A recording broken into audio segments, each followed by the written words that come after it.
रात का सन्नाटा, काली सड़क, ठंडी हवा, पेड़ों की टहनियां सरसराती हुई। ऐसा माहौल जहां इंसान का अपना दिल भी तेजी से धड़कने लगे। गांव के लोग कहते थे, उस सुनसान रास्ते पर रात में मत जाना, वहां कोई है जो लौटने नहीं देता। राहुल, अर्जुन और समीर तीनों शहर से गांव घूमने आए थे। गांव के बुजुर्गों ने उन्हें चेतावनी दी। बेटा, उस पुराने कच्चे रास्ते पर मत जाना, रात में वहां अजीब आवाजें आती हैं। राहुल हंसकर बोला, अरे बाबा, भूत प्रेत जैसी कोई चीज नहीं होती, ये सब दिमाग का खेल है। अर्जुन भी बोला, हाँ, शायद कोई पुराना किस्सा होगा। चलो आज रात वही रास्ता चलते हैं, मजा आएगा। समीर थोड़ा डरपोक था, उसने मना किया। नहीं यार, मुझे अच्छा नहीं लग रहा। कुछ तो बात है उस रास्ते में, सब लोग झूठ तो नहीं बोल सकते। लेकिन राहुल और अर्जुन ने उसकी एक न सुनी। आखिरकार तीनों ने तय कर लिया, आज रात उसी सुनसान रास्ते पर चलेंगे। रात के लगभग 11 बजे तीनों टॉर्च लेकर गांव के बाहर निकले। चांद बादलों में छिपा हुआ था। आसमान में अजीब सी खामोशी थी। चारों ओर सिर्फ हवा की सीटी बजती आवाज और कुत्तों का दूर से भौंकना सुनाई दे रहा था। रास्ता कच्चा था, दोनों तरफ ऊंचे ऊंचे पेड़ थे। ऐसा लग रहा था जैसे वो पेड़ उन्हें घूर रहे हों। समीर हर थोड़ी देर में पीछे मुड़कर देखने लगता। उसने धीरे से कहा, क्या तुम्हें भी लग रहा है कि कोई हमारे पीछे पीछे चल रहा है? राहुल हंस पड़ा। पागल है तू, यहाँ हम तीनों के अलावा कोई नहीं है। लेकिन अर्जुन को भी अजीब सा एहसास हो रहा था। उसने अपनी टॉर्च इधर उधर घुमाई और अचानक पेड़ के तने के पास एक काली परछाई खड़ी दिखी। वो चौंक गया कि कौन है वहां। पर जैसे ही टॉर्च की रोशनी पहुंची, वहां कुछ नहीं था।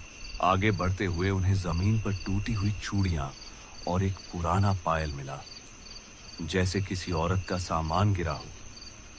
समीर डरकर बोला, मैं कह रहा था ना, ये सही जगह नहीं है, यहाँ कुछ हुआ है। उसी वक्त अचानक एक औरत की हंसी की गूंज सुनाई दी।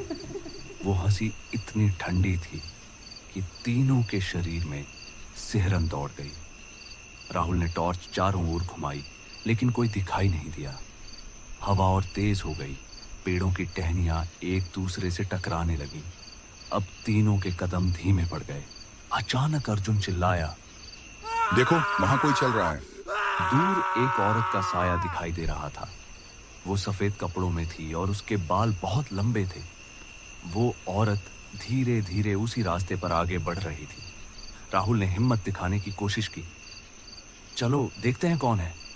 लेकिन जैसे ही उन्होंने कदम बढ़ाए, वो औरत अचानक गायब हो गई। समीर कांपते हुए बोला, ये इंसान नहीं है, हमें वापस जाना चाहिए। थोड़ा आगे चलने पर उन्हें एक टूटा हुआ पुराना मंदिर मिला। दरवाजा टूटा हुआ था, दीवारों पर झाले थे। जैसे ही वो अंदर गए, दीवारों पर अजीब सी तस्वीरें बनी थीं। तस्वीरों में लोगों को जलते हुए दिखाया गया था। मंदिर के कोने में उन्हें एक पुरानी डायरी मिली। उसमें लिखा था, जिस किसी ने भी इस रास्ते पर कदम रखा, वो कभी वापस नहीं लौटा। उस औरत की आत्मा बदला लेती है। अब तीनों समझ गए थे कि मामला गंभीर है। लेकिन तभी अंदर घुप अंधेरा हो गया। तीनों टॉर्च जलाने लगे, लेकिन रोशनी टिमटिमाने लगी। और अचानक पीछे से किसी ने समीर का कंधा पकड़ लिया। वो चिल्लाया, कौन है? पर पीछे कोई नहीं था। उसका कंधा लाल निशान से भर चुका था, जैसे किसी ने नाखून गाड़ दिए हों। अब तीनों मंदिर से बाहर भागे, लेकिन जैसे ही वो निकले, वो औरत सामने खड़ी थी। उसका चेहरा जला हुआ था, आंखें खून की तरह लाल। उसने धीमी आवाज में कहा, तुम्हें यहाँ नहीं आना चाहिए था। राहुल हिम्मत करके बोला, तुम कौन हो, क्या चाहती हो? औरत चीखी, मैं बदला चाहती हूँ। कोई भी इस रास्ते पर चैन से नहीं गुजरेगा जब तक मेरी मौत का रात सामने नहीं आता। उसकी आवाज गूंजने लगी। मंदिर की दीवारें कांप उठीं। पेड़ ऐसे हिलने लगे जैसे तूफान आ गया हो। तीनों पीछे हटे, पर औरत हवा में तैरकर उनके सामने आ गई। समीर गिर पड़ा। अर्जुन ने उसे उठाया। राहुल ने कांपते हुए कहा, क्या हुआ था तुम्हारे साथ? औरत की आंखों से आंसू गिरने लगे। उसने कहा, मैं इस गांव की बहू थी। मुझे तांत्रिक विधि के नाम पर जिंदा जला दिया गया। मेरे ससुराल वालों ने कहा मैं अपशकुन लाती हूँ। गांव वालों ने देखा, लेकिन किसी ने बचाया नहीं। मैं हर रात उसी जगह खड़ी रहती हूँ जहाँ मुझे जलाया गया था। उसकी आवाज में दर्द था, लेकिन अब डर नहीं, सिर्फ तड़प। वो बोली, मेरी आत्मा तब तक भटकेगी जब तक मेरी कहानी दुनिया को नहीं पता चलेगी। तुम तीनों ने मेरी आवाज सुनी है, अब वादा करो इसे सब तक पहुंचाओ। तीनों दोस्तों ने सिर झुका लिया। अर्जुन बोला, हम वादा करते हैं। वो औरत मुस्कुराई। एक हल्की सी शांति उसके चेहरे पर आई। फिर वो धीरे धीरे धुएं में बदलकर हवा में विलीन हो गई। पेड़ स्थिर हो गए। हवा रुक गई। आसमान में चांद फिर से चमकने लगा। तीनों किसी तरह गांव लौट आए। सुबह होने तक किसी की आंख नहीं लगी।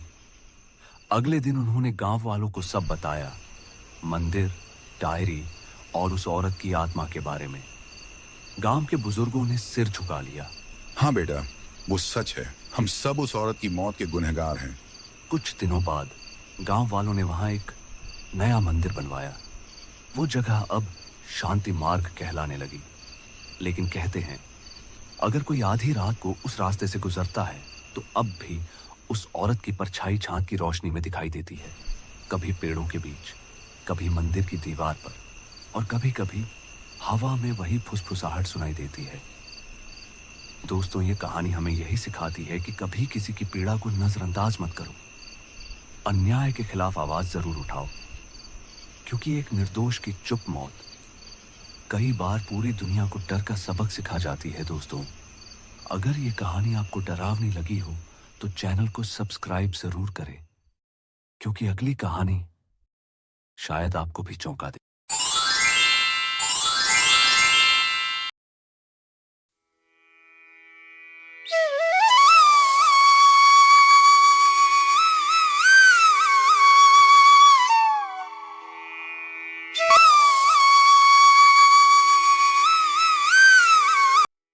भारत के एक छोटे से गांव में हरिदास नाम का किसान रहता था।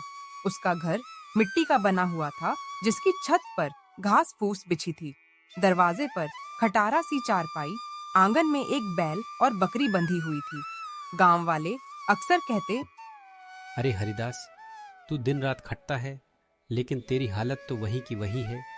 हरिदास मुस्कुराकर जवाब देता, मेहनत ही मेरा सहारा है। जब तक सांस है काम करता रहूंगा। हरिदास के घर में उसकी पत्नी गौरी और 2 बच्चे थे। बेटा श्याम, जिसकी उम्र 12 साल थी, और बेटी लाली, जो 8 साल की थी। श्याम अक्सर पिता से पूछता, बाबा, हम इतने गरीब क्यों हैं? हमारे पास बड़ा घर क्यों नहीं है? और मेरे पास नए कपड़े क्यों नहीं होते, जैसे गांव के और बच्चों के पास होते हैं? हरिदास उसके सिर पर हाथ रखकर कहता, बेटा, गरीबी कोई बुरी बात नहीं है। मेहनत करने वाला कभी गरीब नहीं होता। हमारे पास भले ही सोना चांदी नहीं है, लेकिन हमारे पास ईमानदारी है। यही सबसे बड़ा खजाना है। पत्नी गौरी भी पति का साथ देती। बच्चों, तुम्हारे बाबा सही कहते हैं, इंसान का असली धन उसका कर्म है। गांव में कुछ लोग ऐसे भी थे जो हरिदास की सादगी का मजाक उड़ाते। एक दिन पड़ोसी राम सिंह बोला, हरिदास, तेरा हाल देखकर तो लगता है तू सारी जिंदगी ऐसे ही गुजार देगा। ना ढंग का घर, ना सुख सुविधा। ये खेत भी बंजर है, इससे क्या निकलेगा?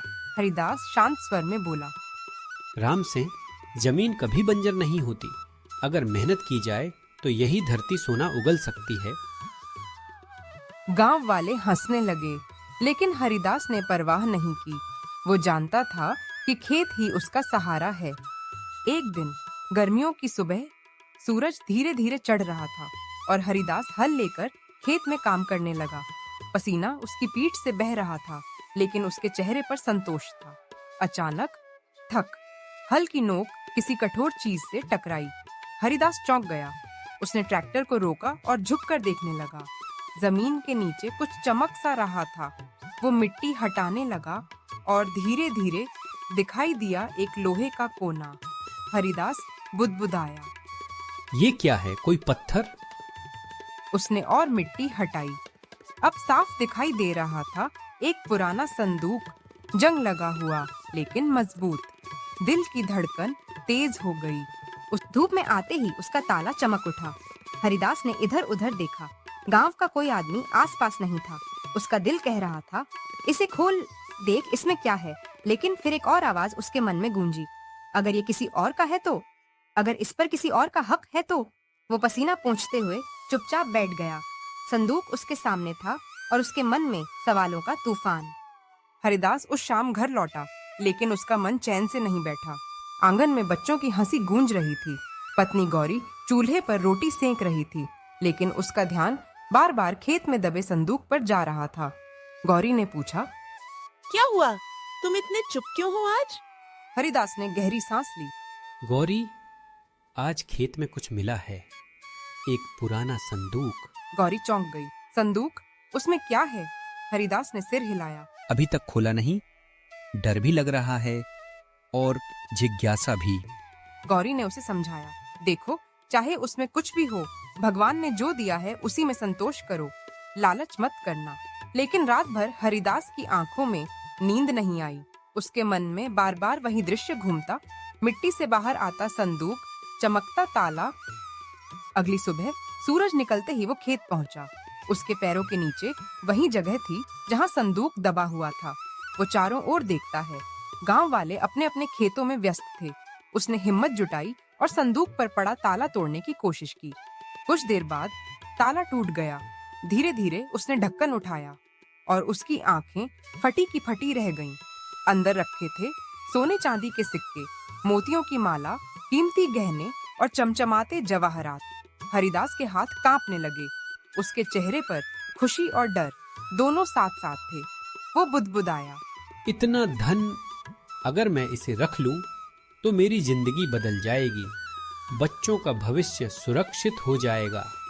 लेकिन अगले ही पल उसके मन में दूसरी आवाज उठी, हरिदास, ये खजाना तेरा नहीं है। अगर तूने इसे छुपाया तो ये पाप होगा। ईमानदारी से बढ़कर कुछ नहीं। उसका दिल और दिमाग आपस में लड़ रहे थे। दिल कहता, सोच, श्याम को अच्छे स्कूल में पढ़ा सकेगा, लाली के हाथ पीले कर सकेगा। दिमाग कहता, अगर लोग जान गए तो, चोरी का इल्जाम लगा तो, ईमानदारी से जीने वाला कभी चैन से नहीं रह पाएगा। वो वहीं खेत के बीचों बीच बैठ गया। उसकी आंखों में आंसू आ गए। शाम को घर लौटकर उसने गौरी को सब बताया। गौरी, संदूक में असली खजाना है, सोना, चांदी, गहने, सब कुछ। गौरी हक्का बक्का रह गई। हरिदास ने कहा, यही तो सोच रहा हूँ, अगर मैं रख लूं तो बच्चों का जीवन सुधर जाएगा, लेकिन अगर लोगों को पता चला तो क्या होगा? श्याम बीच में बोल पड़ा, बाबा, अगर ये सब हमारा होता तो हमें छुपाना क्यों पड़ता? सही तो यही होगा कि आप सबको बता दें। लाली भी बोली, हाँ बाबा, आप तो हमेशा कहते हो कि ईमानदारी सबसे बड़ा खजाना है। हरिदास की आंखें भर आईं। बच्चों के शब्द उसके दिल को छू गए। अगले दिन उसने गांव की पंचायत बुलवाई। गांव वाले हैरान थे। आखिर क्या बात है जो हरिदास ने सबको इकट्ठा किया? हरिदास ने सबके सामने सच्चाई रखी। भाइयों और बहनों, मेरे खेत में एक संदूक मिला है जिसमें बहुत सा धन है। मैं चाहता तो इसे छुपा सकता था, लेकिन ये धन सिर्फ मेरा नहीं हो सकता, इसलिए आप सबके सामने ला रहा हूँ। गांव वालों में खुसर पुसर शुरू हो गई। कोई बोला, वाह, हरिदास जैसा ईमानदार आदमी आज तक नहीं देखा। दूसरा बोला, इतना धन अकेले रखता तो कोई पकड़ भी नहीं पाता, लेकिन इसने सच बता दिया। लेकिन सबकी नीयत साफ नहीं थी। राम सिंह, वही पड़ोसी जिसने हमेशा हरिदास का मजाक उड़ाया था, अब बोला, ये धन तो जिस खेत में मिला है उसी का है। क्यों हरिदास, तू भी यही चाहता है ना? गांव वाले एक दूसरे को देखने लगे। कुछ सहमत हुए, कुछ विरोध करने लगे। हरिदास ने शांत स्वर में कहा, नहीं राम सिंह, ये सिर्फ मेरा नहीं है। अगर भगवान ने इसे हमें दिखाया है तो शायद वो चाहते हैं कि ये गांव का चौपाल लोगों से भरा था। बुजुर्ग पीपल के पेड़ के नीचे चारपाइयों पर बैठे थे और बाकी लोग जमीन पर। हर कोई उत्सुक था यह जानने के लिए कि खजाने का क्या होगा। पंचायत के सरपंच, बूढ़े मगर समझदार रघुनाथ दास ने सभा शुरू की। भाइयों और बहनों, आज हरिदास ने हमें एक बड़ी सच्चाई बताई है। उसके खेत से एक खजाना निकला है। अब हमें मिलकर तय करना होगा कि इसका क्या किया जाए। सबसे पहले बोला राम सिंह। मेरा कहना है खजाना खेत वाले का होता है, ये हरिदास का है, हम क्यों इसमें हिस्सेदारी करें? कुछ लोग सहमति में सिर हिलाने लगे। तभी बूढ़े मोहन चाचा बोले, नहीं बेटा, ये खजाना न जाने कितनी पीढ़ियों से धरती में दबा था। अगर भगवान ने इसे दिखाया है तो इसमें पूरे गांव का हक है। महिलाओं का समूह भी बोल पड़ा, अगर ये धन गांव के काम में लगेगा तो सबका भला होगा। हमारे बच्चों को स्कूल मिलेगा, पीने का पानी मिलेगा। हरिदास खड़ा था, उसकी आवाज कांप रही थी मगर सच्चाई से भरी थी। मैंने यह खजाना पाया है, लेकिन मैं इसे सिर्फ अपना नहीं मानता। मेरा मानना है कि यह सब हम सबका है। अगर इसे सही तरीके से लगाया जाए तो हमारा गांव बदल सकता है। लेकिन राम सिंह चुप नहीं बैठा। वो तुनक कर बोला, हरिदास तो भोला है, लेकिन सोचो, इतना धन गांव के काम में लगा तो सरपंच और नेता सब खा जाएंगे। बेहतर है कि हम सब बांट लें। सभा में खुसर पुसर शुरू हो गई। कुछ लोग राम सिंह की बात से सहमत थे, वहीं कुछ बोले, नहीं, हमें हरिदास जैसा ईमानदार आदमी मिला है, हमें उसकी बात माननी चाहिए। बहुत देर बहस चलती रही।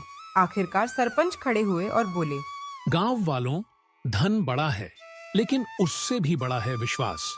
अगर आज हम लालच में आ गए तो गांव बिखर जाएगा। इसीलिए मेरा फैसला है, यह खजाना गांव के विकास में ही लगेगा।